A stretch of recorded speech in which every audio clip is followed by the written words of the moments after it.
Bonjour et bon réveil à tous. Merci d'être avec nous ce matin du 27 décembre 2021. Il est 8h03 minutes. Dans un moment, vous retrouverez Fariel Chir pour un point météo. Et puis juste après, nous développerons certaines thématiques dans cette matinale, à l'instar de celle de Mouniawitis qui s'intéresse ce matin à l'hygiène bucco-dentaire des plus petits. Et puis Siham Kenouch pour sa part, dans sa rubrique qui nous emporte, qui nous fait voyager à chaque fois dans un imaginaire incroyable. Aujourd'hui, elle a préféré faire le voyage via les étoffes et les tissus et leur dénomination. Donc, ce sera certainement insolite. Restez avec nous, mesdames, messieurs. Ce matin, nous parlerons également de cette période particulière où l'affluence a été au maximum dans le Djurdjura, par exemple, à Tikjda, où les visiteurs affluent de partout en cette période très enneigée encore dans les cimes des montagnes du Djurdjura. Donc, les adeptes du ski alpin sont nombreux à se rendre à ces stations de ski et bien sûr aussi à confronter leurs expériences et leurs compétences. C'était également lors d'un championnat dirigé par la Fédération nationale de ski et des sports de montagne dont le président sera parmi nous ce matin, et pour évoquer également un autre événement, celui du championnat qui a eu lieu la semaine écoulée au niveau de l'Institut des sports, l'ISTS. Il s'agit de l'escalade, un autre sport de montagne qui connaît un grand engouement des adeptes de cette pratique sportive et aussi divertissante. Nous sommes en pleine période de vacances et les justement vacanciers sont à l'affût justement des sorties familiales notamment, et fort heureusement les institutions culturelles ont ouvert leurs portes durant cette période, à l'exemple justement du musée maritime qui a proposé à son public, les plus petits notamment, tout un programme riche et varié. On verra le détail tout à l'heure avec la chargée de communication de cette institution, et nous aurons le plaisir aussi de retrouver le plasticien le plus connu sur la place, je dirais, oui, Karim Sergoua, dénommé par ses amis et tout l'univers des plasticiens par Rougi. Et oui, Rougi, Karim Sergoua sera parmi nous ce matin. Oui, il a animé des conférences et des ateliers, donc avec les étudiants des Beaux-Arts notamment, lors d'une rencontre justement qui a eu lieu au niveau de l'office de Riyad El Fetha. À quelle occasion on dirait, ben oui, le 9e art était à l'honneur, pardon. Rappelez-vous, donc durant 5 jours, hier, baissé de rideau pour cet événement qui regroupait les amoureux du 9e art lors du FIBDA, Festival international de la bande dessinée d'Alger.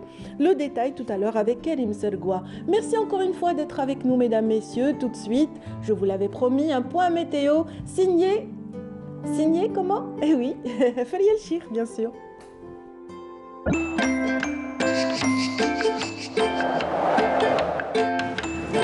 La météo vous est présentée par Mobilis. Mobilis, أينما كنتم. Bonjour Fariel. Bonjour Radia. Ça va? Ça va et vous? Bien, alhamdoulilah. Alhamdulillah. Ouais, il y a encore le soleil, donc Voilà, ça va. oui. Hein. Ma voiture n'était pas très humide ce matin, donc le taux d'humidité n'est pas vraiment au sommet, quoi. Important, tout à fait. Trop important. Même ça, c'était enfin, nous avons ressenti une certaine douceur absolument. ce matin, voilà. Toute la semaine, le mercure est monté jusqu'à 20 degrés il y a 2 jours. Exactement, voilà. Qu'en est-il d'aujourd'hui, Fariel, s'il vous Donc, plaît? on y va. Merci Merci. Radia. Bonjour tout d'abord à tous ceux qui nous regardent ce matin. Excellent réveil à vous tous. Ravi de vous retrouver.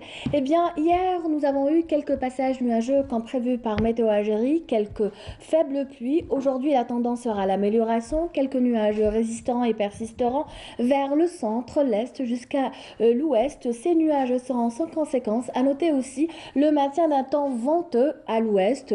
Sur la partie sud, le temps sera dégagé pratiquement partout avec possibilité de quelques nuages bas au courant de la journée vers le Hogar, le Tassili, le Sahara oriental. On passe aux températures, les voici. Donc elles restent agréables et maximales au nord comme au sud. Il fera 22 à Alger, à Oran, 20 à Nabas, Kikda, 23 c'est le maximum au nord à Tlemcen, 15 Relizan, Chlef. Il fera 12 à Al-Bayot, 14 à Djulfa, 18 à Batna. Au sud, 22 aussi pour Erdaya, 21 à Bishar, 20 Hassim Saoudou, la Djellal, 21 Taman Rasset, 26 Adrar, Insalah, Tindouf. et le maximum 29 pour l'extrême sud. À présent, place à l'état de la mer. Encore une fois, nous aurons une mer forte avec des vents assez forts qui varient généralement entre 40 et 60 km/h à l'ouest, entre 50 et 60 au centre, et enfin une mer peu agitée à l'est avec des vents modérés qui varient généralement entre 30 et 40 km/h. Avant de nous quitter, place à l'éphéméride. Aujourd'hui, le soleil se couchera à 17h39. Vous avez toujours le site de Météo Algérie, les 3 w.meteoalgérie.dz. Excellent réveil encore une fois. À tout à l'heure.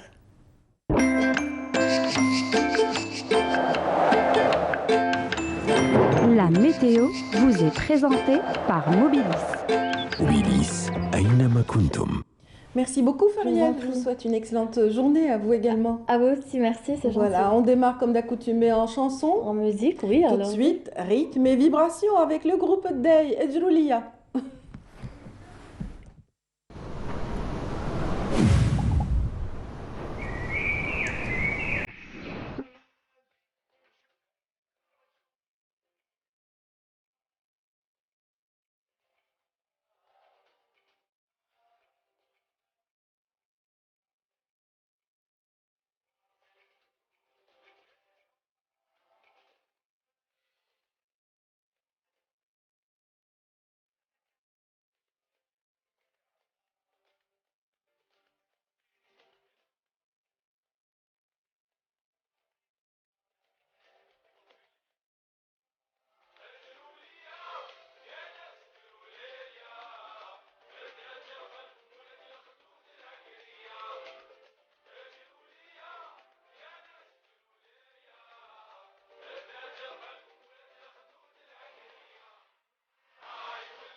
Et il y a donc un clip signé Groupe Day, donc plein de rythmes et de vibrations, je le disais tout à l'heure. Khdoud Lakria, c'est peut-être celle qui se trouve à ma gauche aujourd'hui. Monia Witis, bienvenue, ça va? Merci. Ah ouais, le Khdoud Lakria, et puis un look nouveau avec cette nouvelle coupe qui vous va ravir. Merci beaucoup. Ça Nouvelle va coupe pour une nouvelle année. Très bien, ah Voilà. bah, vous êtes en avance. Légèrement en avance, on Légèrement, dira. Bon, à exactement. 2 jours près, c'est pas grave. Alors aujourd'hui, on s'intéressera bien sûr à l'hygiène bucco-dentaire pour les enfants. Exactement. Le bien-être des tout-petits commence d'abord par l'hygiène bucco-dentaire et c'est aux parents d'inculquer les bons gestes aux enfants. Et beaucoup de parents se posent des tas de questions. À quel âge commencer le brossage de dents? Donner du dentifrice ou pas? Donner des bonbons ou pas? Donner des éviter de donner des bonbons, éviter le Ouais, c'est sucre. ça, Voilà, le sucre. exactement. Exactement. L'ennemi. Exactement, l'ennemi des dents. Alors, la première question que les parents se posent, c'est à quel âge commencer le brossage des dents? Tous les parents se posent cette question. Alors, la réponse est simple. Commencer le brossage des dents, ou le nettoyage, on va dire, tout simplement, parce qu'on commence dès la naissance du tout petit. Dès qu'il commence à prendre Après du les lait. poussées dentaires, hein, Avant. Parce qu'au début, il est denté quand même. Il est denté, mais justement, il faut commencer D'accord. avant Oui. par nettoyer le palais après Ah, chaque très bien, la tété ou chaque gencive. biberon. La Exactement, gencive. nettoyer la gencive avec une compresse, tout simplement une compresse qu'on va humidifier un petit peu et nettoyer après chaque biberon. D'accord. C'est à cet âge-là que commence, dès le début, dès le premier jour, que commence le nettoyage, on va dire, de la bouche. De l'espace Voilà. bucco-dentaire. Exactement. D'accord. Très Et ensuite, le brossage, à proprement dit, dès la première apparition de dents. Donc, dès la première dent, on commence à brosser les dents. Il existe pas mal de petites brosses à dents spéciales tout petits. C'est des petites brosses, on va le voir en image. C'est des petites brosses qu'on enfile sur le doigt avec des petits picots en silicone. Et avec ça, on commence à laver la les petite petites dent qui a apparu. Exactement. Dès la première petite dent, on commence à laver, ainsi de suite. Voilà. Alors, Ah ben voilà, on voit. Non, ça c'est une brosse à dents. ça, c'est une brosse à dents, ça, c'est pour les un plus peu âgés, on va plus dire. âgés, voilà, tout à fait. Voilà, pour les plus âgés. Ensuite, il y a la deuxième question, enfin, la peur de tous les parents, je pense, c'est les caries. Tout à fait. À quel moment on peut commencer un enfant commence à avoir des caries? Tout simplement dès l'apparition de la première dent. Si on ne nettoie pas correctement, même l'unique dent, si on ne la nettoie pas correctement, il risque d'y avoir des caries. Le lait contient du sucre, il faut le savoir, et il faut éviter de donner du sucre au bébé, c'est On clair. rajoute dans l'eau des fois. C'est vrai, il y a des Tout mamans à qui fait. font la bêtise de rajouter du sucre. Exactement, rajouter un peu de Pour sucre dans l'eau. favoriser la tétée. Voilà, exactement, ou dans le lait. Il vaut mieux éviter de donner du sucre, on va dire, les 3 premières années de l'enfant. Il ne connaît pas ce que c'est, Oui. tout simplement. Donc, pourquoi l'habituer à quelque chose qui n'est pas forcément très bon, ni pour la bouche, enfin, pour les dents, ni pour la santé. L'habituer au sucre très jeunes, c'est pas très bon, on va dire. Oui. Il va prendre l'habitude de tout sucrer et c'est pas forcément Oui, tant qu'il ne connaît pas les saveurs, autant lui ingurgiter Voilà. tout ce qui ne peut pas être ingurgité Voilà, après. autant lui donner Les compotes qui sont les compotes acidulées. nature. Justement, figurez-vous que j'ai redécouvert, avec mes petites, j'ai redécouvert le goût de certains légumes, de certains fruits, parce que je les préparais tout simplement nature sans sucre, oui. sans sel. Et je redécouvrais tout simplement tous les goûts de la carotte qui était légèrement sucrée, de tous les légumes, tout simplement. Et Qui sont c'était salés délicieux. naturellement d'ailleurs. Hein. Voilà, la carotte elle est un peu sucrée, on en fait Tout aussi à des fait, jus, c'est c'est doux. délicieux, c'est doux. La pomme de terre, la courgette, tout a un goût et il vaut mieux apprendre à aimer déjà le goût du légume et du fruit et ensuite peut-être incorporer un peu de sucre plus tard. Beaucoup plus tard. Beaucoup Allez, plus tard. On va jusqu'à 4 ans. Voilà. Donc on a commencé à brosser les dents Très bien. des bébés et vient la troisième question qui est à quel âge peut-on donner du dentifrice à un enfant? D'accord. Alors il faut savoir que... Donc je la pose cette question. Oui, À allez-y. quel âge, Mounia, donne-t-on du dentifrice ou utilise-t-on le dentifrice avec les enfants? Voilà. Voilà, le dentifrice. Alors, ce qu'il faut savoir, c'est le plus important, c'est le brossage. C'est le brossage, on va dire, mécanique. C'est les mouvements mécaniques qui font que les dents vont être propres. Si on ne se brosse pas correctement les dents... L'image que vous cherchiez tout Voilà, à l'heure. tout à l'heure, c'est la petite brosse à petit dents pour doigt. bébé, voilà, qu'on met sur le doigt. C'est aussi bon pour, on va dire, pour la poussée dentaire quand ça démange un petit peu. Tous les bébés ils commencent à essayer de mordiller un petit peu tout. Et puis on a une tradition, on va dire, c'est de frotter la gencive avec un carré de sucre. Donc au lieu, Oh, ça avant peut on va blesser. dire oui, ça peut blesser. Et Ça avant peut on va blesser, dire oui. qu'il n'y avait pas peut-être tout Oui. ce qu'il y a maintenant, les petites brosses à dents, les anneaux de dents et tout ça. Donc vaut mieux utiliser ces brosses à dents. Et justement le sucre, comme on Voilà. disait, ce que vous voyez là en photo, c'est le syndrome du biberon ou syndrome carré du biberon. C'est pour les bébés Ce qui sont dorment. les dents de lait déjà C'est abîmées. exactement Fort abîmées. abîmé. Pourquoi syndrome du biberon? C'est quand un bébé dort avec le biberon. Donc il va dormir avec le biberon dans la bouche, avec le sucre qu'il y a dans le lait et tout ça. Donc ça va un peu carrier, ça va toucher toutes Ça les va dents attaquer et un ça va petit peu attaquer l'émail toutes les dentaire, dents. oui. C'est pour ça qu'il ne faut pas faire dormir bébé avec un biberon et qu'il faut se laver les dents le plus après chaque repas, on va dire. Donc je reviens sur le dentifrice. L'âge. Allez-y. Donc jusqu'à l'âge de 3 ans, pas de dentifrice, un bon brossage des dents juste avec de l'eau. Même pour les adultes, hein, on n'est pas obligé d'utiliser, c'est vrai que ça aide plus le dentifrice, mais c'est juste un adjuvant. Donc ça aide un petit peu peut-être, ça aide plus, mais le vrai brossage, c'est comment brosser bien les dents. En fait, c'est ça. Voilà. C'est comment utiliser la brosse à dents, c'est ça le plus important. Exactement, comment brosser les dents avec, on peut l'utiliser juste avec de l'eau. Si on sait correctement brosser les dents avec une brosse à dents, on risque pas d'avoir des caries, même si on n'utilise pas de dentifrice, et ça sert à rien de mettre une tonne de dentifrice, ça ne change rien. Il vaut mieux éviter tout ce qui est à la mode en ce moment, charbon et toutes sortes de poudres pour se brosser les dents. Personnellement, je ne conseille pas ce genre il faut rester sur les dentifrices classiques.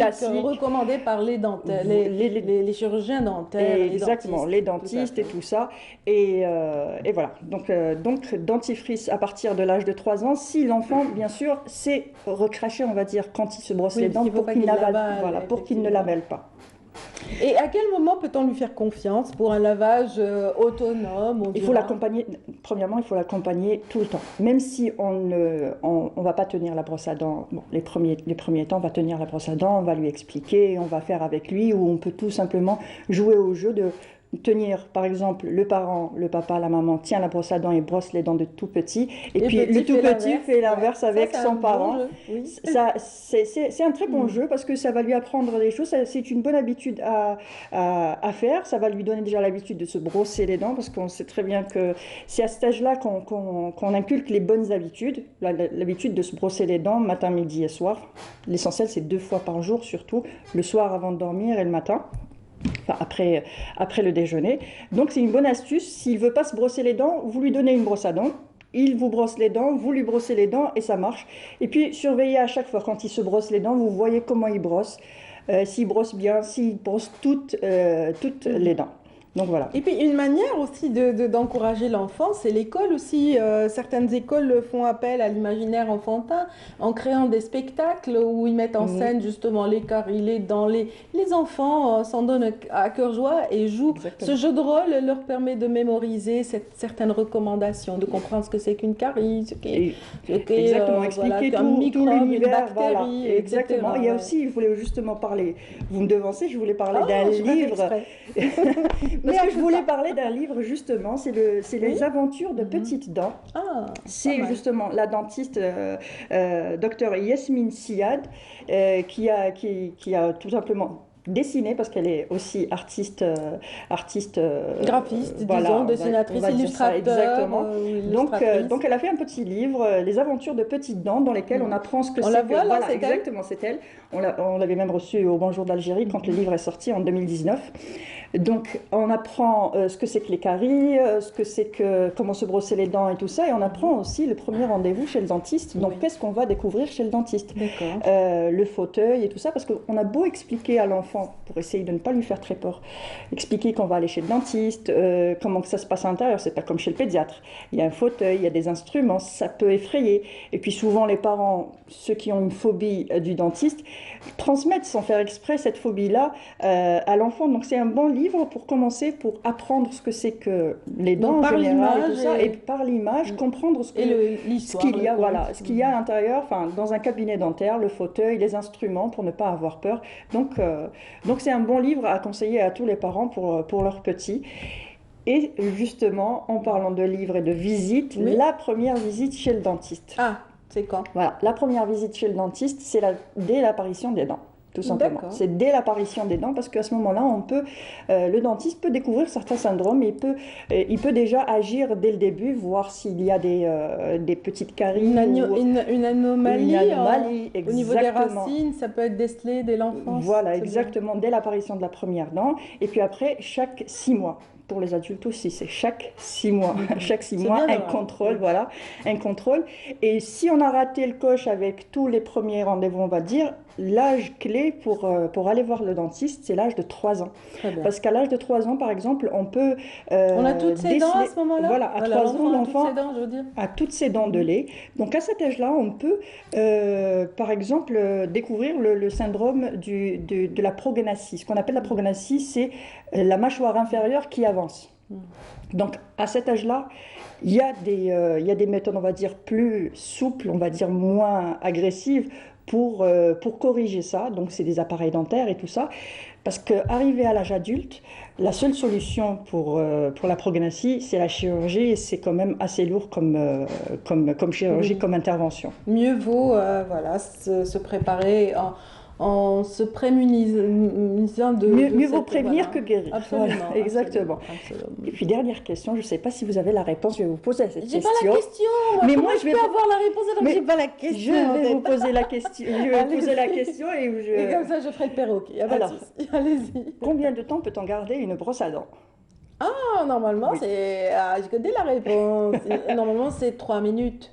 Non, pas le Ah, temps de Le brossage. brossage. C'est garder la durée de Ah. vie d'une brosse à dents. Pas plus de 6 mois. Normalement, il ne faut pas dépasser les 6 mois. Il ne me faut pas semble. dépasser les Les 3 3 mois. mois. D'accord. Voilà, il ne faut pas dépasser les 3 mois. D'accord. Donc, chaque 3 mois, changer de brosse à dents. Et comment savoir que c'est 3 mois? Parce qu'on ne va pas quand même noter sur un carnet, voilà, c'est à telle date que j'ai acheté ma brosse à dents, il faudrait que je la change à telle date. Tout simplement avec l'astuce des saisons. Donc, en hiver, premier jour d'hiver, le 21 décembre, on change de brosse à dents. Et ensuite, au Allez, à chaque printemps, changement de saison. à chaque changement de saison, il y a 4 saisons, il y On a a, quatre brosses à dents voilà, par an. 3 mois pour chaque saison, 12 mois, donc ça nous fait 4 brosses à dents par an. Donc tous les 3 mois, chaque changement de saison, on change de brosse à dents. Merci beaucoup, Monia Merci. Outis. Voilà, c'était la thématique de l'hygiène bucco-dentaire aujourd'hui avec notre amie Monia ici présente qui reviendra la semaine prochaine dès lundi, c'est bien ça? Exactement. Voilà, et pour votre émission, ça va? Ça se passe bien? Pour le moment, c'est des rediffusions, mais on va bientôt revenir. Bientôt la reprise. Voilà, pour 2022. Très bien, ma famille, ma vie. Ma Ainsi- famille, ma vie. Exactement. Les ainsi- rediffusions, Voilà. c'est tous les mercredis à 18h. Merci beaucoup, Monia. Passez une excellente journée. Merci. à Et tous. merci à ceux qui sont avec nous. Donc, bonjour d'Algérie. Aujourd'hui, vous promet des thématiques liées à cette période de vacances. La première, c'est dans un instant avec le premier invité qui n'est autre que le président de la Fédération de ski et des sports de montagne. Restez branchés. À tout de suite.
Notre premier invité est ici, même sur le plateau. Bonjour à Monsieur Mohamed Hamzal.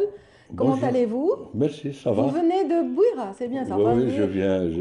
carrément des montagnes. Hein. Oui, oui, je viens carrément de Hezar, donc entre Très bien. Tijda et Bouira, donc Oui. très tôt. Une très belle région. Hein. Oui, très belle région, donc au pied du Djurdjura, Ok. pas loin de la station de ski de Tijda et tout. Très bien. On Donc- est au flanc d'une montagne, donc Ouais. quel bonheur. Oui, donc Quel bonheur. une très belle montagne du Djurdjura, donc qui va donc vers son sud, c'est Bouira, vers son nord, c'est Tizi Ouzou, il va même du côté de Bijaya et tout. Très bien. Donc, et puis il y a ce lac qui la sépare Ouais, d'une ouais, autre c'est- station de ski qui Ouais, s'appelle ouais. Talaguilef, donc et qui donne lieu à des randonnées extraordinaires. Extraordinaire. Donc, Voilà. si vous permettez, le Djurdjura, donc à vol d'oiseau, donc on est entre à peu près donc 100 km de large et commence à partir donc de Tizi Ouzou jusqu'au col de Chlata, divisé en trois massifs. Et donc à l'ouest, c'est la station de Tel Aguilef, au milieu, c'est la station de Tijda, et puis on va jusqu'à Ain El-Hammam, au col de Chlata. Oui. Donc, Ce qui nous intéresse ce matin, c'est de savoir justement l'état des neiges actuel. Je pense que l'état des neiges a permis justement l'organisation du dernier championnat de ski, n'est-ce pas? Oui, oui, on vient Elles sont belles. on vient de le terminer hier soir. Donc, c'était au niveau de Lac-Ouker, la face nord-est de Lac-Ouker. Il y a des couloirs de neige, même si l'enneigement, donc, je suis en crosse et tout. Donc, mais on a pu organiser. On a eu un climat assez tempéré ces derniers temps. On a eu du Oui, oui, soleil, il y a eu etc. donc les derniers temps, donc c'est tempéré, donc le soleil et tout, mais on a pu organiser nos deux compétitions de ski et tout. Après avoir organisé aussi des compétitions d'escalade au niveau des structures artificielles ici à Alger, au niveau de l'ISTS d'Alger. On va parler de ski tout d'abord. Ski alpin, donc ça intéresse Oui. les amateurs autant que les professionnels. Vous les avez tous regroupés parce que la présélection s'est faite au niveau des clubs tout d'abord, n'est-ce pas? On a fait d'abord une compétition open, donc une compétition de présélection à Tijda, une semaine auparavant, et on a regroupé tous les clubs. Et on a testé, donc il y a donc des jeunes qui sont sortis donc, dans cet Open.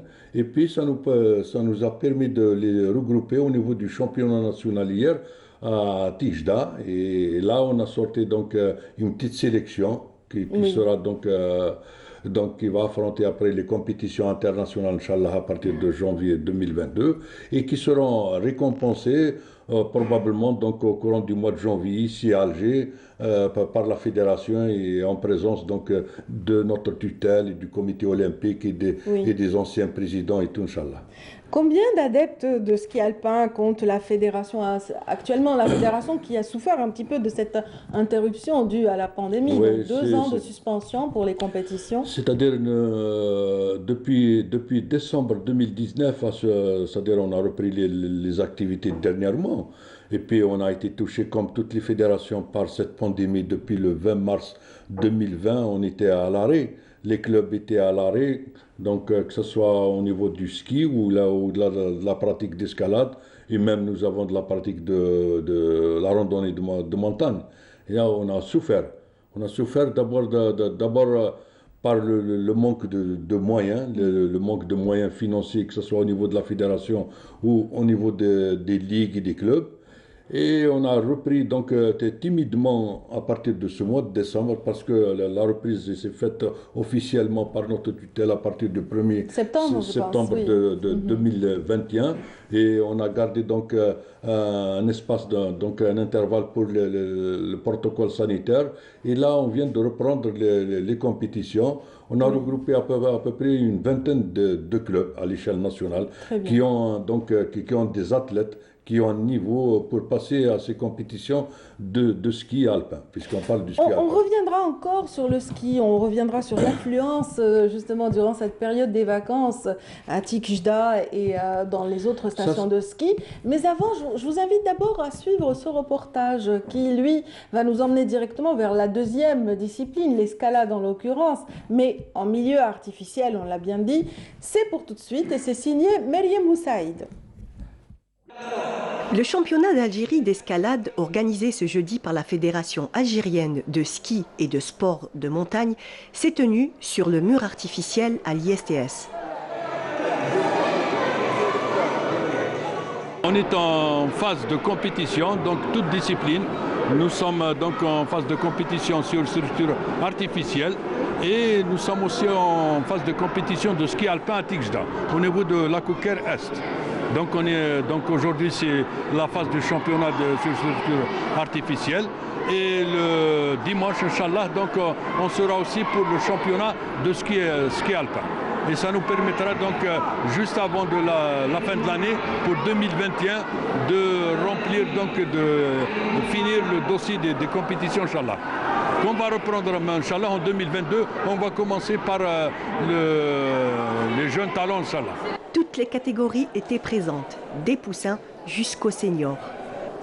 Les chaussants enfilés et les boudriers bien sécurisés, il ne reste aux athlètes qu'à bien aborder les voies et à combiner le physique au mental.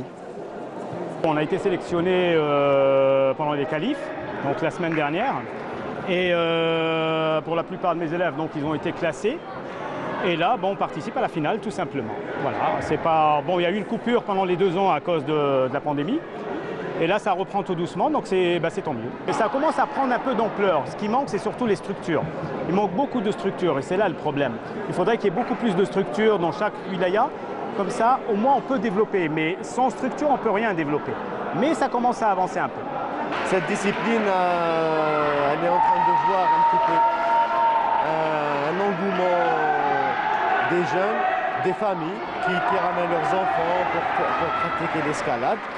Et on espère qu'il y aura encore plus de murs sur la wilaya d'Alger et d'autres wilayas pour permettre aux gens et aux jeunes aussi de pratiquer une discipline aussi noble que l'escalade. L'escalade développe de nombreuses qualités physiques, comme la force musculaire, la souplesse, l'endurance et l'équilibre.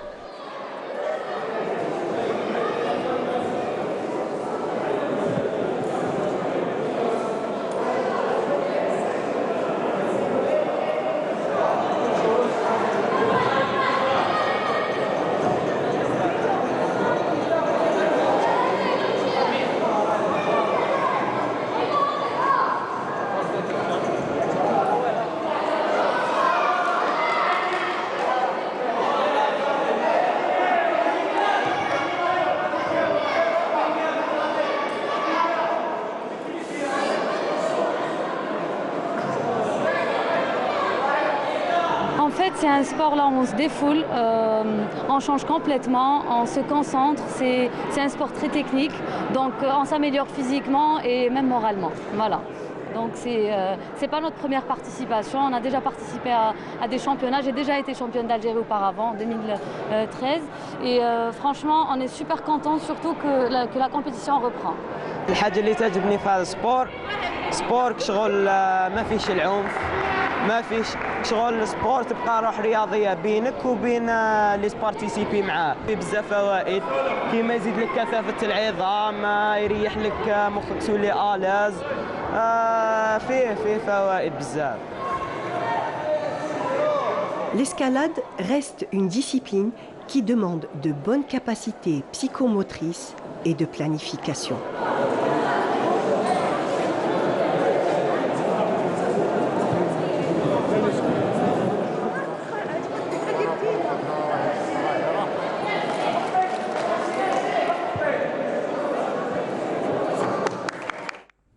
L'escalade, un sport complet, je dirais même, pour compléter les propos de ma collègue Meriem Oussaïd, qui était justement sur les lieux de ce championnat disputé jeudi dernier au niveau de l'Institut des sports ISTS. Et aujourd'hui, nous avons le plaisir, pour ceux qui viennent de nous rejoindre, d'avoir parmi nous le président de la Fédération de ski et des sports de montagne pour en parler. Donc voilà, on a vu un peu l'engouement, le public est très bruyant, hein, il y avait de l'ambiance. Hein. Oui, c'est un sport qui a un très grand engouement en ce moment à l'échelle nationale. Hein, parce que, c'est-à-dire, si je regarde un petit peu l'histoire de l'escalade, on le pratiquait auparavant sur falaises naturelles, donc sur rochers et tout. Et les compétitions, ils ont commencé récemment. Même chez nous, hein, ça se pratique au-delà du mois de mai, il y a des adeptes de l'escalade en falaise. Le programme de la fédération, il s'étale à partir du 1er novembre jusqu'au 1er mai, c'est pour la pratique de ski ici dérivé. Et à partir du 1er mai jusqu'au 1er novembre, c'est la randonnée et l'escalade sur falaise naturelle. Très bien. Et comme là, on peut pas le pratiquer sur falaise naturelle parce que c'est mouillé, c'est un rocher mouillé et tout. Donc, on le fait à l'intérieur des salles. Donc, les salles, il y a les structures artificielles, c'est récent, c'est nouveau. Donc, on a un mur qui est monté par la Fédération algérienne de ski à partir de 2013 au niveau de l'ISTS. Il y a un mur aussi donc, pour les jeunes talents aussi à Chria. Donc, il y a le CAC, le club alpin, le club académique de Chria, qui fait de la pratique pour les jeunes talents. Et nous ici même à Gharmoul, il me semble qu'il y a un mur d'escalade. Il y a aussi à Gharmoul, donc à l'extérieur.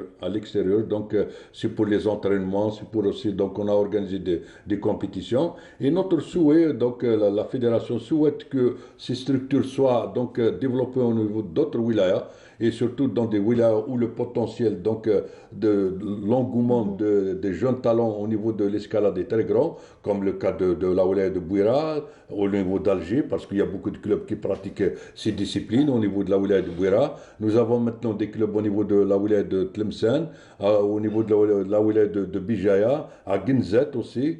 Et nous avons récemment, donc on a découvert avec ces compétitions des clubs nouveaux, donc au niveau de la wilaya de Borj Bararij, de Sokaras, de Midia, tous ces clubs. Donc les wilayas s'équipent de plus en plus. De plus en plus. Donc il y a un engouement, donc il y a des associations qui rentrent dans le créneau donc, de la pratique de l'escalade et tout. Et ça nous donnera des petits champions pour ces Jeux très attendus, ceux de 2024 en France. C'est notre souhait. Voilà. L'objectif maintenant, c'est donc d'avoir une petite sélection. Donc qu'on va donc perfectionner pour les prochains Jeux de 2024. Mais notre souhait, c'est qu'il y a plus d'équipements. Parce que c'est une nouvelle discipline olympique. Oui, il vient d'être donc agréé par le CIO, donc Comité international olympique. Mais en 2024 à Paris, Inch'Allah, donc il y aura donc des représentants de l'emblème algérien. Il y aura la compétition, donc la compétition sur structure artificielle.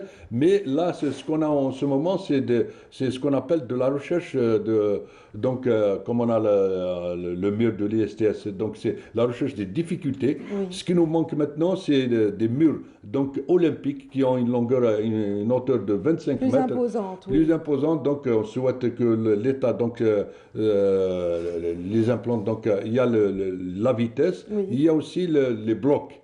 Avoir justement ces petits athlètes accrochés au mur avec justement par le biais de leur harnais, ça m'a rappelé un peu Spider-Man. Donc j'ouvre juste une petite parenthèse si vous le permettez, Monsieur Hamzal, pour dire aux téléspectateurs qui nous suivent, aux familles qui nous suivent ce matin, que tout un programme donc de cinéma hollywoodien est à la une des salles de cinéma d'Alger.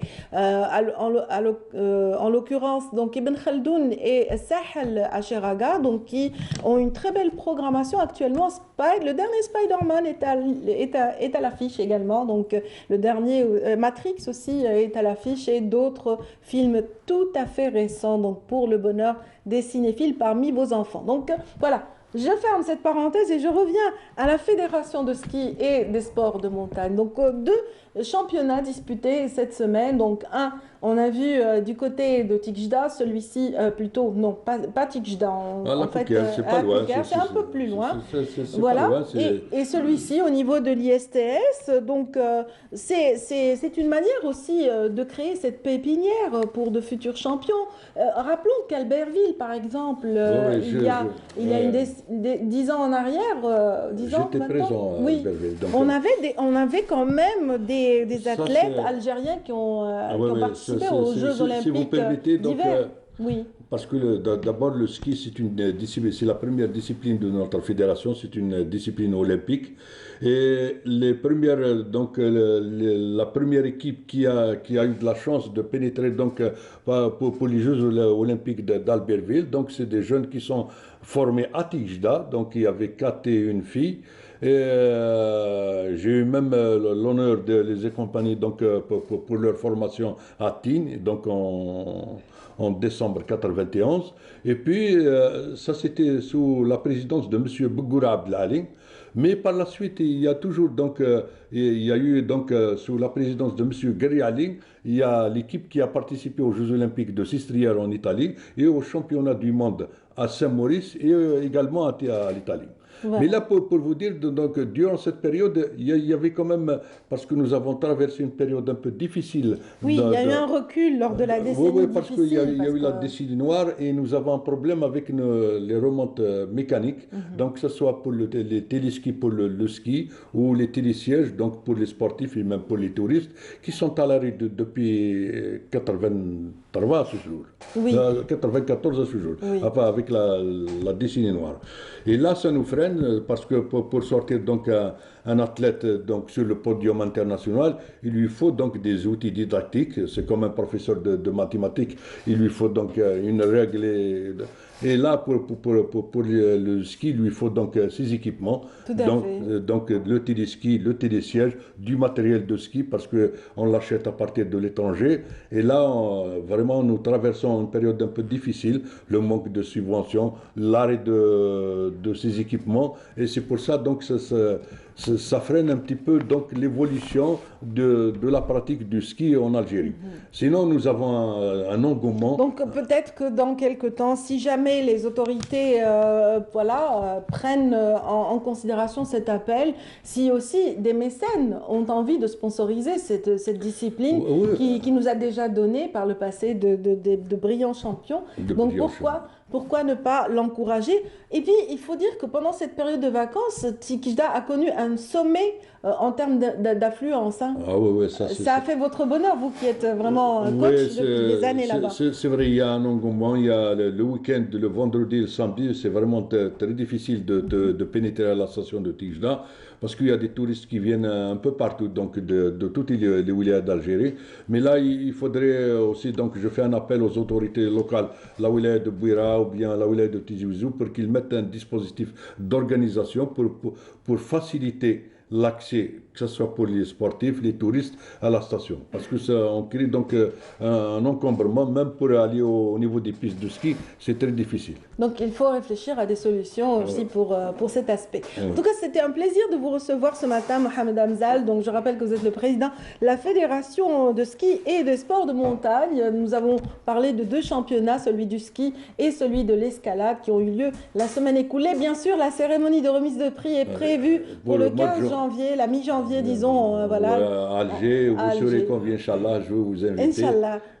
Bonne chance à tous les adeptes du ski alpin et à tous ceux qui aiment l'escalade. Donc merci infiniment pour votre présence je vous ce matin. remercie de m'avoir donné l'occasion donc de présenter donc nos sports à travers Canal Algérie. Et de nous faire voyager aussi à travers de belles images de nos montagnes enneigées actuellement. Donc merci à ceux qui sont avec nous ce matin. Tout de suite, cap justement sur Riyad El Fath qui a vibré toute cette semaine écoulée au rythme du FIBDA, le Festival international de la bande dessinée. Donc 9e art et Bulle à l'honneur, mais également les cosplayers qui ont un petit peu séduit le public sur place. Sabrina Khlifi s'est rapprochée de l'une des participantes au cosplay de cette année 2021. Voici un petit peu le fruit de cette rencontre. Alors,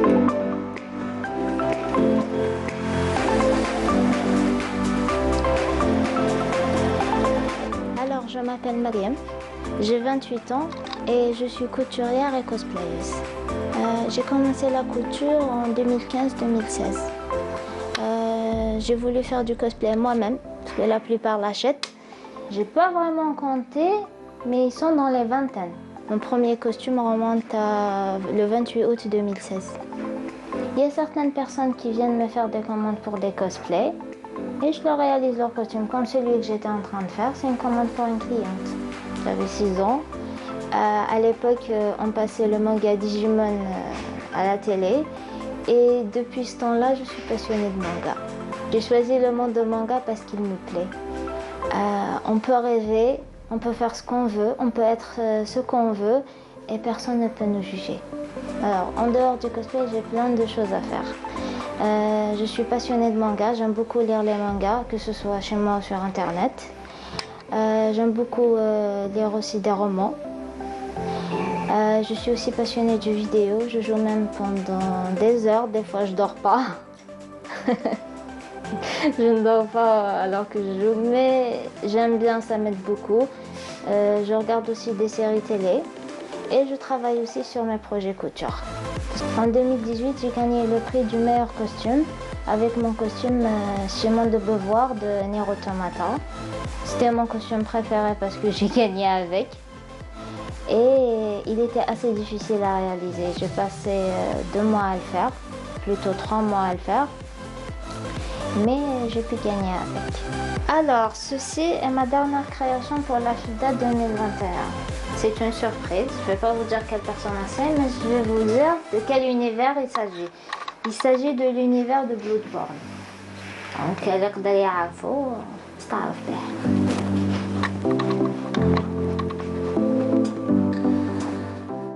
Quel bonheur, hein, quel bonheur de voir autant de dextérité, parce que franchement, le chapeau est réussi. Hein. Donc, cette cosplayeuse, je ne sais pas si on peut dire hein, au féminin, on va demander peut-être l'avis de Karim Sergoua, qui est ici présent pour nous parler de cette manifestation qui a fait un petit peu la une à Alger. Donc, bonjour. Bonjour, Radia, comment tu? Ça va très bien. Alhamdoulilah. Alors, enfin, une nuit de sommeil complète peut-être? Non, pas du tout. Pas du tout. Non, pas du tout. Elle a été encore tronquée hier soir parce qu'on a tout repris hier soir, on a débarrassé un peu. Et ce matin, il fallait se réveiller très tôt parce que... Pour continuer, justement. Oui, pour continuer.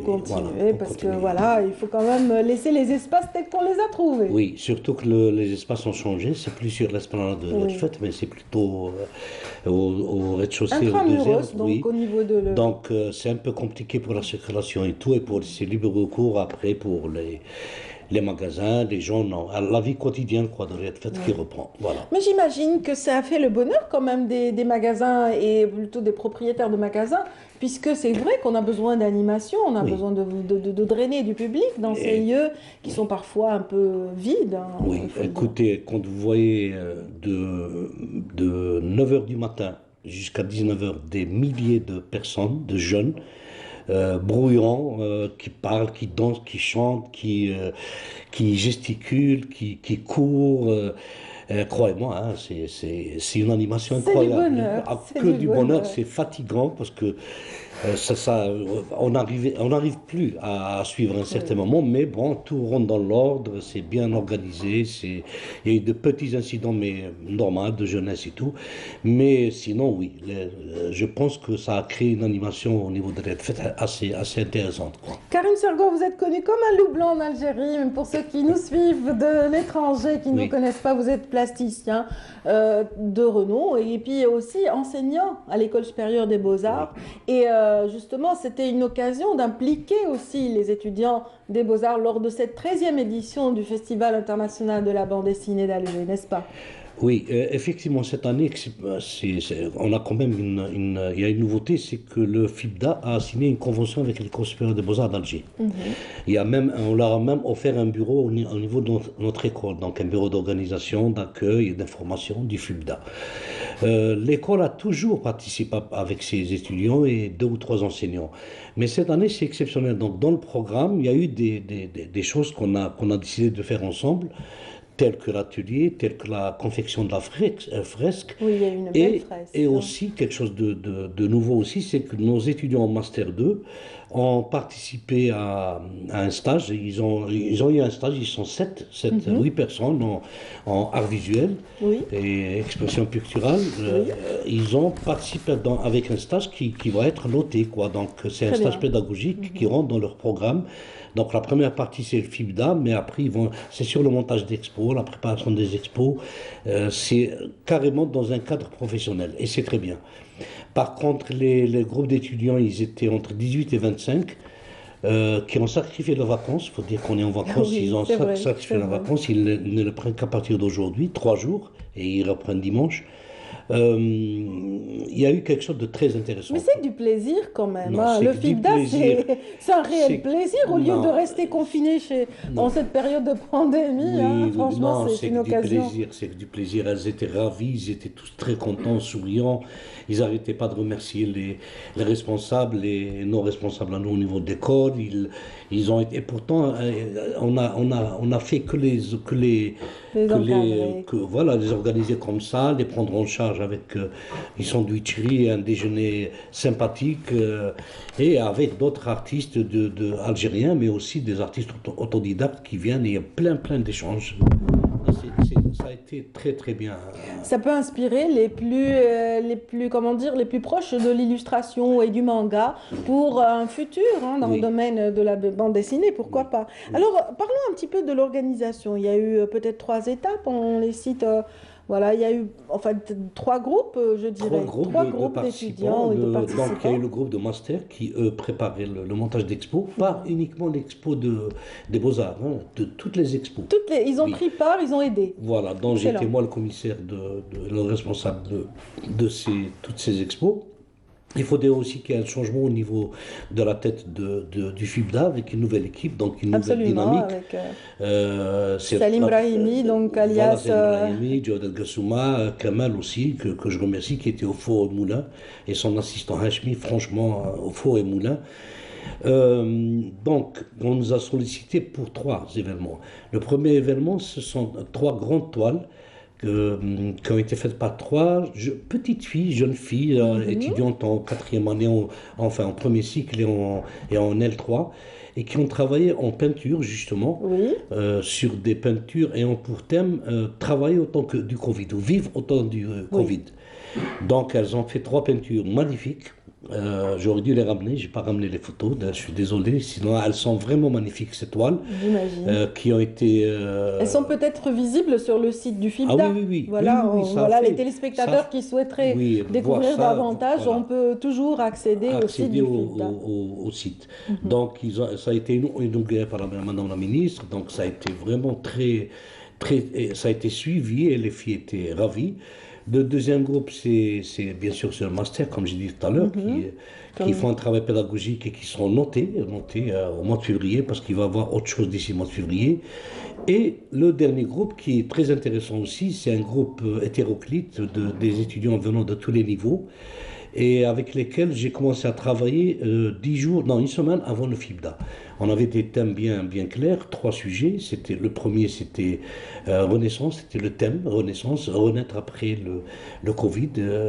Et ça, c'est en étroite collaboration avec l'université de Tsukuba au Japon, Tokyo. Et donc, les étudiants de Tsukuba, avec un groupe d'enseignants, travaillent sur les mêmes thèmes que nous ici. Donc on a travaillé sur le premier thème qui est Renaissance, le deuxième... Avec un regard porté sur le manga peut-être, non? Pas spécialement le manga, donc c'était libre. Dessiné, voilà, c'était libre. Libre. Et le deuxième sujet, c'était quelque chose qui vole, un ballon, un gamin, un cheval, pourquoi pas il vole. La seule spécificité, c'est que la planche algérienne, le dessin devait aller de la gauche vers la droite. Et les Japonais devaient dessiner de la droite vers la gauche. Et après le festival, c'est-à-dire qu'on doit envoyer nos travaux. Et là-bas, il va y avoir une planche centrale qui va relier les deux dessins. Les deux expressions, oui. Et voilà, donc il va y avoir une édition. La troisième planche, qui est sur un format A3 qui est très intéressante, c'est un peu libre, mais c'est un peu guidé quand même. C'est que les Algériens devaient travailler sur 5 mots japonais, 5 thèmes. Par exemple, le sumo, le sushi. Sushi, c'est très sushi, connu. Oui. Sushi sumo, bon. Plein de choses. C'est les seuls qui me viennent en tête, oui, en tout cas. Les nouilles. Ah. Les nouilles, donc. Les nouilles, c'est pas un terme français? Ils non. disent autre chose. Si, oui, mais chez eux, c'est autre chose aussi. C'est eux qui l'ont proposé, nouilles. Ils ont bien précisé. On en parlait justement. Et la partie asienne, c'est le Oga, Touareg, désert, mais aussi bijoux, Sahara, oui, bien sûr, Sahara, énormément. Gravure rupestre aussi. Donc, il y a un travail comme ça qui se passe, et après, il va y avoir aussi des planches, une affiche collective qui va être faite. Et des regards croisés. Et des regards croisés. Et ce qui est intéressant, c'est que les 6 artistes, les 6 enseignants de l'université de Tsukuba qui ont participé, c'est des sommités. Donc, c'est des mangaka très très connus, par exemple, une à 200 éditions, 200 catalogues et 250 films d'animation. Et elle est déjà venue en Algérie d'ailleurs. Et elle reste assoiffée de recherche et de créativité. Elle est là, c'est une femme assez âgée et tout, mais qui a un dynamisme incroyable. Elle est vraiment, elle donne envie. Et les étudiants de nos étudiants qui étaient 18 à montrer, c'était un live, hein, le débit était parfait, l'écran était parfait, c'était vraiment super génial. 3 heures d'échange avec des interprètes, ça s'est très très bien passé. Les étudiants ont montré leurs travaux. Ça, c'était la veille de la clôture. Hein. Le 25, oui, le 25, samedi matin. Et c'était vraiment super, très positif. Et ça nous engage, ça nous encourage à réfléchir à autre chose et tout, dans des projets dont je vais parler tout à l'heure. Peut-être intégrer ça carrément à l'école des Beaux-Arts. Non, justement, la nouvelle direction en signant la convention l'année passée, on était venu d'ailleurs sur Canal Algérie, on avait annoncé ça, et on a annoncé l'ouverture prochaine d'un module bande dessinée. Ça, c'est nouveau à l'école des Beaux-Arts. C'est vraiment nouveau, et on le constate qu'à chaque concours d'accès, disons, une moyenne, disons 90% des dossiers, à l'intérieur, il y a des mangas où il y a de la bande dessinée. Des mangas à peu près à 95% dans les dossiers. Et voilà, donc l'importance de la bande dessinée et du manga. Donc il y a eu la création, bien sûr, du manga DZ. Oui. Absolument, surtout avec les éditions Z-Link. Z-Link, justement, ce que fait Brahim. Notre ami Sayan a beaucoup œuvré là-dedans. Beaucoup œuvré dans ce sens-là. Et nous allons bien sûr l'aider et contribuer à ce qu'il y ait D'ailleurs, on lance un concours, pas un concours, mais une rencontre de 17 écoles régionales. On leur lance le concours bientôt. En fait, il faut qu'ils participent. Hein. C'est un appel à participation où on organise à l'école d'Alger une grande rencontre autour de la bande dessinée. Très bien. Et du manga DZ. Manga japonais, manga DZ, et ça comics, sera uniquement, mais tout ça sera très l'honneur, pédagogique parce que ça sera entre les étudiants des écoles, des 18 écoles régionales et de l'école supérieure d'Alger. Donc il va y avoir plein de choses.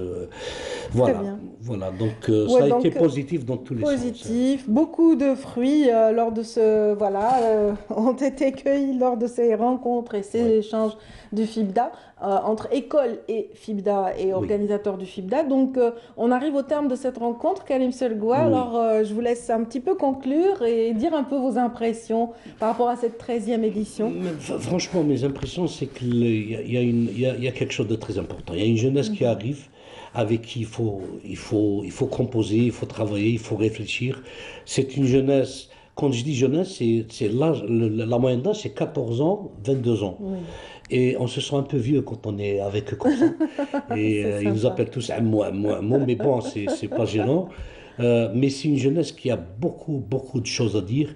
Le cosplay, par exemple, j'ai vu des costumes extrêmement beaux, magnifiques, techniquement très bien faits, des couleurs, des matériaux. Évolue, d'une édition à l'autre, ça évolue énormément. Ça évolue, c'est incroyable. Les matériaux utilisés sont très bien, les couleurs, les maquillages, les peintures. Voilà, donc c'est des gens avec qui on doit travailler. Donc il faut encourager aussi l'édition. Z-Link ou Daniman ou Shihab doivent encore faire des efforts pour les planches algériennes. Oui, pour les planches algériennes et pour faire la promotion de cette 9e art. Très bien. Merci beaucoup à Karim Sergoua. Je rappelle que vous êtes enseignant aux Beaux-Arts, plasticien de renom. Donc, et puis voilà, vous avez fait l'amitié de témoigner par rapport à ce qui s'est passé, ce qui s'est fait pendant cette semaine, 5 jours de FIBDA. Donc, baisser de rideau hier soir. Et bien sûr, je voudrais remercier vraiment la nouvelle équipe, Brahimi, Jawdet et tout le reste, et aussi l'office de Riyad Fatah qui était présent avec nous à tout moment et tout. Voilà. Une manifestation, rappelons-le, qui était sous l'égide du ministère de la Culture également. Donc merci infiniment pour ceux qui viennent de nous rejoindre. Donc nous évoquions à l'instant cette belle fête du 9e art qui a eu lieu à l'office de Riyad El Fath. Et on continue de parler de 9e art grâce à ce portrait réalisé par Sabrina Khlifi qui a été à la rencontre d'un jeune bédéiste. Découvrons ensemble son talent. Dernière consultation de la journée, le docteur Naas peut enfin rentrer chez lui se reposer. Une fois à la maison, le stéthoscope et le tensiomètre laissent place aux crayons et aux feuilles blanches.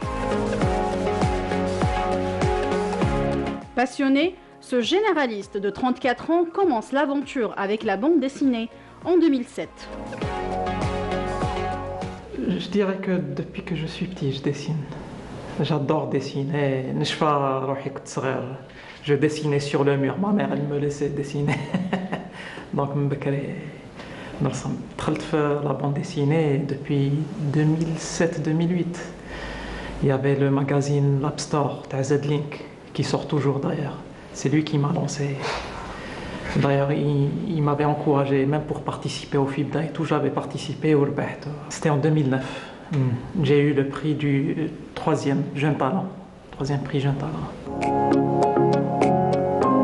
Les Arts est l'intitulé de la bande dessinée que Atif a réalisée en 2 tomes. Le premier que j'ai sorti, c'était en 2016, Les Arts. En bas, j'ai sorti le tome 2, Les Arts tome 2, c'était en 2019. C'est de l'heroic fantasy avec un humour assez absurde qui se passe dans une Algérie contemporaine revenue aux traditions anciennes. On y retrouve des dés, des bachas, etc. Ça parle d'une aventure, une bande d'amis qui veulent empêcher la résurrection, le démon les Ahadères. Afin de finaliser ce projet, Atif lancera prochainement le 3e tome de Les Arts. Et à travers Atif, cet exemple justement que nous fait découvrir Sabrina Khlifi, nous saluons toute l'équipe de Z-Link qui encourage les talents émergents dans le domaine du 9e art en Algérie depuis pas mal d'années. Donc bon vent et que l'aventure continue pour toute cette jeune équipe du FIBDA. Donc tout de suite, je l'avais annoncé au début, pour les plus fidèles, Sihan Kennouch est ici même. Bonjour. Bonjour chers amis, bonjour aux lève-tôt et aux fidèles téléspectateurs de Canal Algérie. Merci. Donc, je le disais que vous alliez un petit peu nous faire voyager à travers les étoffes et les tissus. N'est-ce pas? Oui, c'est aussi un voyage, mais un voyage bien spécial. Vous savez, quand on a envie de se faire une petite robe ou peut-être une belle tenue de soirée, etc., on va aller chez le vendeur de tissus et on va demander du satin, de la mousseline, du brocart, peut-être du lin pour une robe d'été, pourquoi pas. Mais est-ce que ces tissus, c'est juste des tissus, vous savez, ce sont des qualités. Est-ce que ça cache une histoire? Eh bien, Aradia, oui. C'est la question que je me pose. Point d'interrogation, Sihan. Il y a des histoires, il y a des légendes, il y a des mythes qui se cachent derrière chaque tissu. Il y a des origines, il y a des voyages, et c'est toute une histoire. C'est un patchwork d'histoire, et c'est très coloré. Je vais commencer par quoi commencez-vous? Alors, vous savez, mon écharpe ou mon petit foulard aujourd'hui, c'est de la soie. Voilà. Alors, c'est de la soie. La soie vient du pays du soleil levant. Oui, donc ça vient de Chine. L'Asie. Voilà, ça vient de Chine. Et bien sûr, c'est d'origine animale, parce qu'en fait, c'est le ver à soie, donc c'est la chenille, qui... elle fabrique son petit cocon pour qu'elle puisse se transformer. Et puis, l'être humain a découvert par hasard, ou pas, que le petit cocon blanc peut se transformer en une très très belle étoffe. On raconte que ce fut une princesse chinoise qui, un jour, perdit donc sa bague au milieu d'un arbre. Et puis elle a découvert que là-bas dépassait un petit cocon, c'est-à-dire qu'il est tombé à l'intérieur d'un petit cocon. Elle a commencé à défiler ce petit cocon et elle a remarqué que c'était des fils. Intelligente comme toute princesse, elle est partie en courant vers le tisseur du palais et lui a dit « Et si par ces petites fibres, par ces petits fils tellement doux et brillants, pouvait me confectionner une belle robe de soirée ?» Et le tisserand du palais a dit « Ok ». Et comme ça est née donc la soie. La soie. Voilà. Elle est... On parle d'ailleurs de la route de la soie. Hein. N'est-ce pas? Oui, Donc, qui va nous mener jusqu'en Chine. Et c'est la route qu'a suivi un très grand explorateur qui est Marco Polo. Voilà, qui est arrivé jusqu'en Chine et qui a non seulement découvert la soie, mais tant d'autres choses. Des cultures. Exactement, tout à fait. Donc c'est véritablement un chemin classique, une légende, un mythe, tout ce que vous voulez. Il y a un autre mythe par contre qui concerne toujours le ver à soie. Donc c'est un mythe qui dit qu'en fait la chenille ou le ver à soie est né sur le corps de Sidna Ayoub. Vous savez que Sidna Ayoub a été très mal pendant sa vie. Il est tombé très malade et patient d'ailleurs. Le plus patient de l'humanité. Exactement. Oui, donc il y a cette célèbre expression qui dit Sabr Ayoub. Vous savez qu'à un certain moment, son corps a été infesté de vermine. Et on dit que la guérison a commencé justement par l'apparition de ce ver de soie sur le corps de Sidna Ayoub. Et ça lui a donné plus tard, une fois guéri, une peau soyeuse. Bien sûr, ça ne reste qu'un mythe, n'est-ce pas? Ah oui, mais on a vu dans le cinéma, une fois j'ai vu une scène où un gladiateur s'est soigné, justement, a soigné sa blessure avec des vers. N'est-ce pas? Voilà. Donc ça a été repris par non, mais la psychothérapie existe, vous savez, on en fera un jour, je crois, une belle rubrique qui parle de la psychothérapie. Je promets un beau studio. Pas après un bon petit on attendra. Alors, ma veste, quant à elle, c'est du brocart. Oui. Alors, en fait, le brocart, on ignore tout sur son apparition. Absolument. Mais ce qui est sûr, c'est que pendant le Moyen-Âge, ou un petit peu après, en Europe, c'était plus un tissu d'ameublement qu'un tissu porté par les rois et les reines. Donc, c'était un tissu plutôt aristocrate, destiné pour le meuble de palais. On habillait les murs, on habillait les chaises, les tables, les commodes, les coiffeuses avec du brocart. L'ancien algérien, donc on parle de l'mdebbedj. L'mdebbedj, c'est ça, c'est le brocart, d'accord? En arabe classique, cité dans le Coran, on dit que les gens du paradis seront habillés par du brocart, ce qu'on appelle istibraq, d'accord? Donc l'istibraq ou l'mdebbedj, ce sont toujours cette étoffe-là qui est plutôt rêche au toucher, n'est pas lisse du tout, et donc c'est un tissu destiné d'abord. Qui a un côté soyeux. Il est travaillé avec de la soie, c'est-à-dire que ce n'est pas une matière pure qui vient d'une nature pure, mais plutôt un travail. Donc c'est un tissage. C'est exactement comme le satin. Alors le satin, quelle est la différence entre le satin et la soie? Regardez, ça va bien ensemble. La fibre est artificielle, je dirais? Non, ça peut être c'est plus épais déjà. Ça peut être une fibre naturelle. La brillance? Alors, en fait, ça, c'est une matière naturelle à 100%. C'est-à-dire qu'il y a de la matière animale à 100%. Alors, le satin, quant à lui, c'est du tissage. C'est un mélange de produits naturels. C'est naturel, c'est pas synthétique? Non, actuellement, oui. Dans l'industrie actuelle, oui. Mais le satin existe depuis très longtemps. Notamment dans la culture chinoise. Il vient aussi du Chine, justement, j'allais le dire. Il vient aussi de Chine. Les anciens Arabes l'ont fait découvrir au monde. On appelait ce tissu zaytoun. Alors, ça n'a rien à voir avec les olives. Pourquoi zaytoun? Vous allez me poser la question. Non, du tout. On l'appelle zaytoun parce qu'il était importé d'un port chinois, justement appelé tsaitung.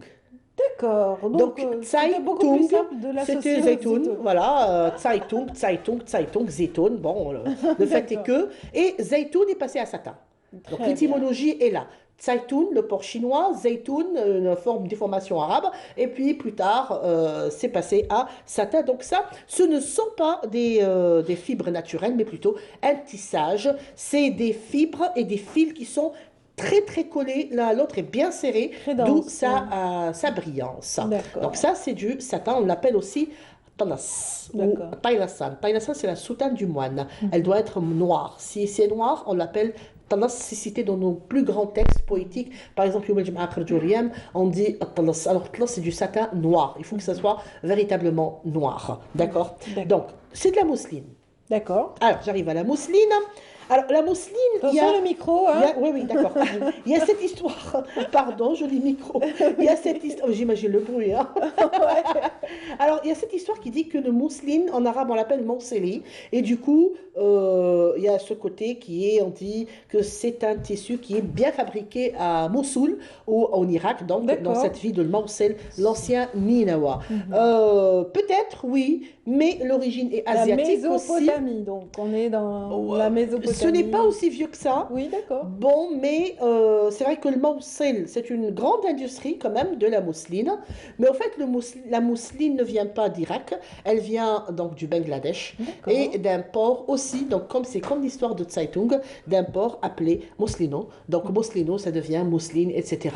Comme le mot arabe moussili, peut-être que ça a été à un certain temps une fabrication et un savoir-faire du Mossoul. Allez savoir, je pense que c'est plutôt... Une recherche est à entreprendre. Voilà, exactement. Donc, il nous reste le lin, donc le lin léger, etc.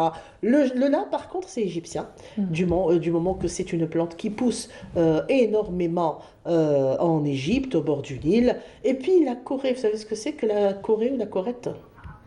Oui. Pardon? La corette? Oui. Qu'est-ce que c'est que la corette? Je ne l'ai pas ici, j'aurais voulu emmener ou ramener de la corette. Alors, la corette, en fait, c'est une plante textile, certes, avec laquelle les Romains confectionnaient leur tente.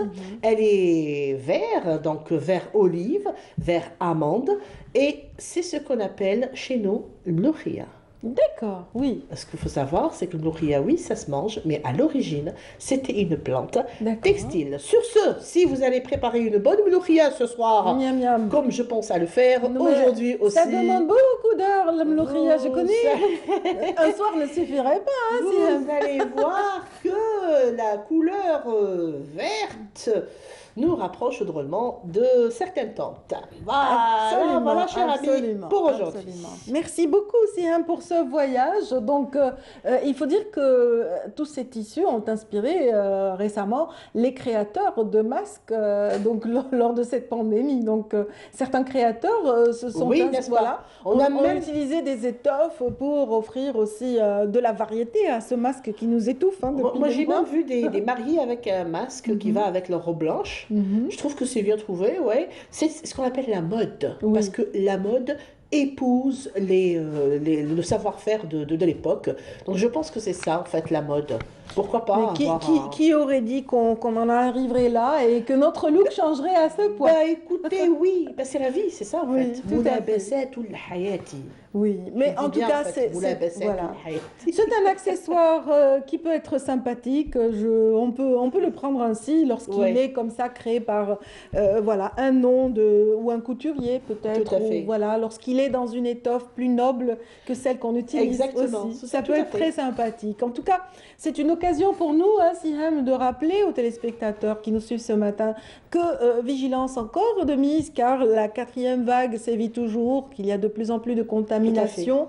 Nous saluons d'ailleurs à ce titre nos 2 collègues, Yazid Ait Mahieddine et Iman Mahrougras, donc qui sont atteints de Covid actuellement. Prompt rétablissement à tous les 2 et à tous ceux qui souffrent de cette maladie qui sévit encore. Donc on se quitte, désolé sur cette petite note, Siham. Merci pour ce beau voyage, mais il me fallait une petite transition. Eh ben vous l'avez. J'ai exploité quand même les étoffes et les tissus. Voilà. Merci beaucoup, Siham. Super. Rendez-vous est pris pour la semaine prochaine ou déjà dès demain. Demain déjà pour les mythes et rites. Non, demain, ce sera le conte. Ah, Demain, on va aller voilà, à la rencontre du conte. Tout à fait. Merci beaucoup encore une fois. Passez une excellente journée. Allez, à vous aussi. C'est un plaisir partagé à chaque fois, Siham. Et j'imagine vous aussi, mesdames, messieurs. Donc tout de suite, une petite transition avant de retrouver notre invité suivant. Restez branchés.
Cette dernière séquence de votre magazine Bonjour d'Algérie, mesdames, messieurs, j'ai le plaisir de recevoir deux gentilles dames, en l'occurrence Lydia Eitali, ici à ma gauche, donc bienvenue.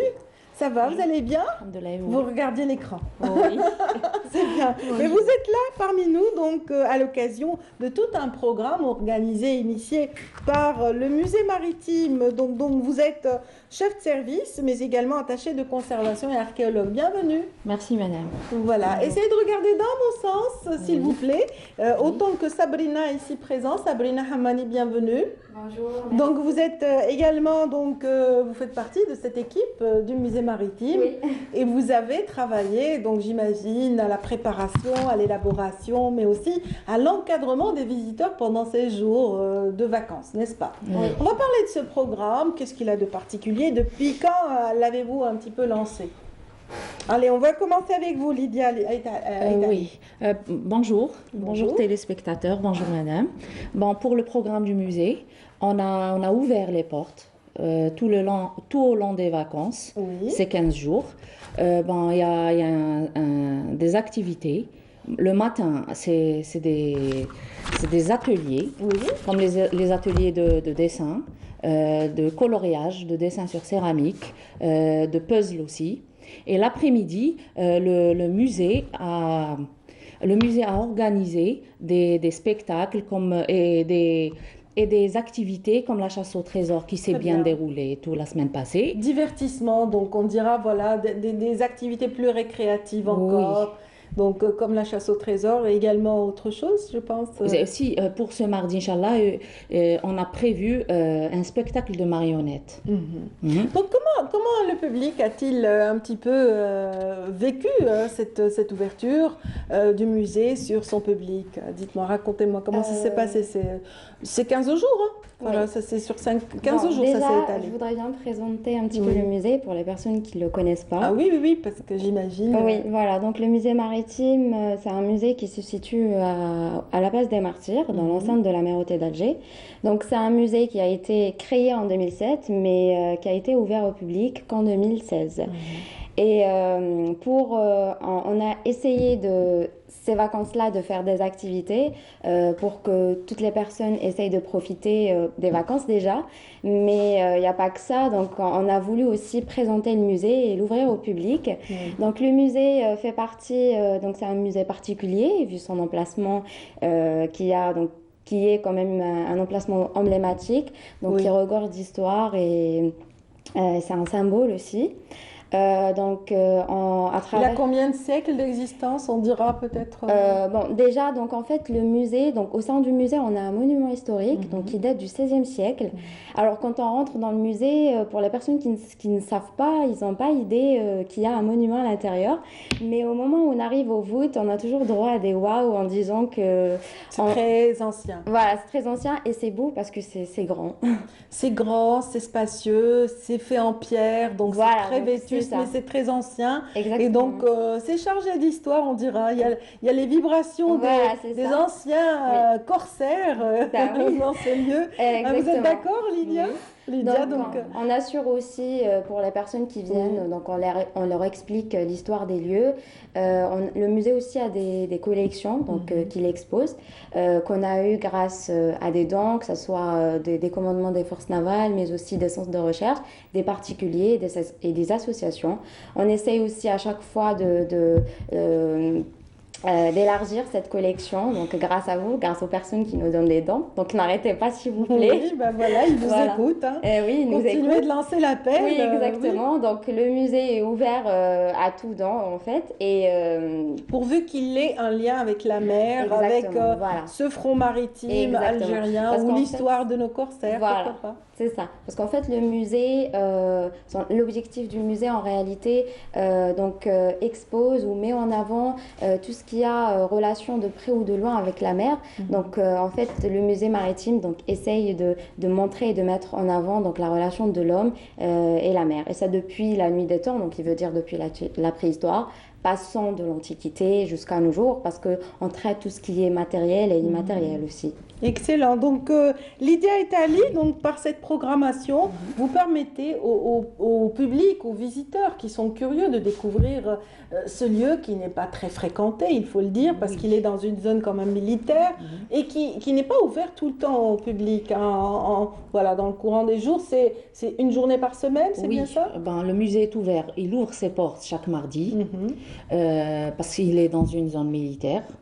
Sinon, on reçoit des gens avec autorisation. On demande d'autorisation et on reçoit des gens les autres jours de la semaine. Très bien, il y a des délégations qui viennent, qui ont envie de vivre un petit peu une expérience unique en visitant ce musée maritime. Oui, madame. Voilà, qui est d'ailleurs face à la mer, qui est très beau de par cette présence de l'amirauté juste à côté. Donc, c'est vrai que c'est dans un quartier assez particulier. Il y a le Pénon, il y a ces petits espaces en pierre, justement, qui sont occupés actuellement par les forces navales et qui ont toute une histoire. Est-ce que vous la racontez aux visiteurs qui viennent? Oui, on fait une visite guidée aux visiteurs et tout, parce qu'on doit faire comprendre les gens pourquoi on est là.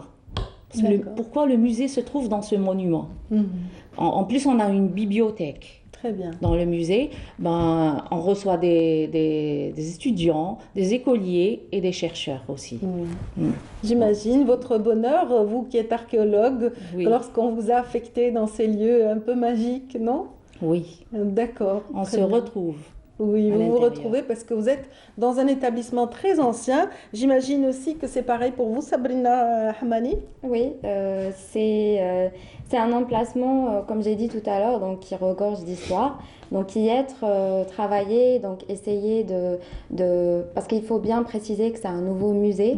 Donc on essaye à chaque fois de rajouter un plus. Et au niveau des aménagements, des collections et tout ce qui s'ensuit. Donc on fait de notre mieux pour hisser le musée Au plus haut. Au plus haut, donc juste à côté. Donc le mur mitoyen donc, donne sur l'Amirauté, on l'a dit, et donc c'était aussi le siège de la Taïfa d'Erias. Ça, dans l'imaginaire de toute la population d'Alger, c'est vrai que cette Taïfa revenait avec beaucoup de trésors. C'est ce qui a inspiré un petit peu cette chasse au trésor organisée mardi dernier.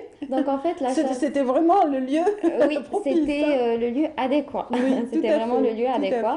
Donc la chasse au trésor, déjà en étant une activité très éducative, on a eu l'idée de la lancer déjà premièrement parce que donc ces lieux nous rappellent donc la course, les corsaires et tout ce qui s'ensuit. Donc il y a aussi l'idée, c'était de ramener des enfants. Donc c'était des enfants qui ont formé des équipes, des enfants qui ne se connaissaient pas, mais durant l'activité, donc ils se sont connus et à un certain moment, donc ils se sont liés donc pour gagner. Et donc cette activité leur a fait le bonheur des grands et des petits. D'ailleurs, donc elle a été organisée par le musée, mais avec l'aide de l'agence Aventurable, que je remercie encore une autre fois de nous avoir aidés. Donc c'était des indices, des cartes, donc ils couraient un peu partout pour trouver, pour gagner surtout. Et au moment où ils ont trouvé le trésor, donc il y a eu une lettre du Raïs qui leur a dit que vous avez bien travaillé et que c'était un bon travail d'équipe et qu'il faut toujours rester solidaire et unis. Qu'est-ce qu'ils ont gagné au fin de compte? Alors, donc qu'est-ce qu'ils ont gagné? Y a-t-il eu des cadeaux? Bah oui, le cadeau, donc on leur a donné un livre donc qui parle de l'histoire de l'Amirauté. Donc ça va les aider encore plus à comprendre de lieux où ils ont joué et de revenir encore une autre fois pour d'autres découvertes. Exactement. Qu'en est-il de ce mardi? Donc les mardis sont apparemment les plus riches. Hein? Oui, ce mardi, on a prévu un spectacle de marionnettes. Très bien. Et ce sera animé par qui? Le marionnettiste ou deux artistes. Très bien. Deux artistes. Et pour le jeudi, ça sera la clôture. Et on a organisé pour le jeudi un spectacle de magicien. Je veux dire, un magicien pour les enfants, une petite fête et tout ça. Très bien. Pour la clôture des vacances. C'est vrai qu'on est à la veille aussi de la fin 2021. Oui. Donc le programme est-il un petit peu adapté à cette fin d'année aussi? Est-ce que vous y avez pensé? Est-ce que les enfants vont pouvoir avoir un petit avant-goût de cette fête de fin d'année? Pourquoi pas? Pourquoi pas? J'imagine déjà, lorsque c'est festif, déjà on est dans cet esprit de dire au revoir à cette année 2021. Donc oui, j'imagine. Alors, dites-moi un petit peu, est-ce que ce type de portes ouvertes sont récurrents? Est-ce qu'il vous arrive de le faire de temps en temps pendant les vacances ou est-ce que c'est seulement exceptionnellement On l'a fait déjà, mais cette fois-ci, c'est encore un peu plus. On a eu les 15 jours. Et on a eu beaucoup de visiteurs, beaucoup d'enfants. Ils attendaient avec impatience ces jours-là. Et on a eu des familles. Ils étaient très intéressés. Le clou des activités sélectionnées, c'était quoi, Sabrina Hamani? Pardon? Le clou des activités programmées, des ateliers. Donc les enfants, ils affluaient plus vers quelle activité? La chasse au trésor. La chasse au trésor, donc c'était une journée, mais et le reste des jours? Alors le reste du jour, donc on fait des ateliers de dessin. Donc quand même, c'est plus pour les petits enfants, donc qui s'intéressent pour dessiner, pour peinturer, parce qu'on leur donne des carreaux de faïence avec des dessins de bateaux à l'intérieur. Donc ils sont là pour peinturer et tout. Sinon, parmi les activités aussi, on a fait. C'est un coloriage qui ne ressemble pas au coloriage de l'école, hein, quand vous leur donnez des carreaux de faïence. Exactement. Moi, je voulais y venir, en fait. Je voulais vous pousser à raconter ça, parce que les faïences, c'est quoi? C'est la casse-pain. Oui, exactement. C'est un petit peu cette céramique, les carreaux de Delft, entre autres. Et voilà, ça rappelle un peu les éléments architectoniques de ce quartier mythique. Oui, exactement. Donc, on leur donne des cailloux de faïence. Et à l'intérieur, donc, il y a un dessin d'un bateau. Et c'est eux, ils vont reprendre donc, le dessin en peinture. Et on a vraiment de très belles peintures. Après, donc, ils peuvent prendre le carreau de faïence et le garder comme souvenir. À part ces portes ouvertes, donc Sabrina Hamani, vous occupez quel poste au sein du musée? Je suis attachée de conservation. Attachée de conservation, donc Sabrina Hamani ici présente, autant que sa collègue Lydia Aitali, qui est également attachée de conservation et chef de service communication au musée maritime. Donc merci infiniment pour cet éclairage, pour cette participation. Donc ceux qui nous suivent ce matin savent déjà que dès demain mardi, vous avez une riche journée qui vous attend au musée maritime, ainsi que le jeudi pour la clôture, un spectacle de magie. Donc demain, marionnette pour les bambins, si vous avez du mal à trouver une activité familiale pour vous et vos enfants. Donc merci encore une fois. Merci à ceux qui nous ont suivis ce matin. Je vous souhaite une excellente fin de journée avec la suite des programmes de Canal Algérie. Passez d'excellents moments. Rendez-vous est pris pour demain, 8h, 9h30 dans Bonjour d'Algérie. Au revoir à tous.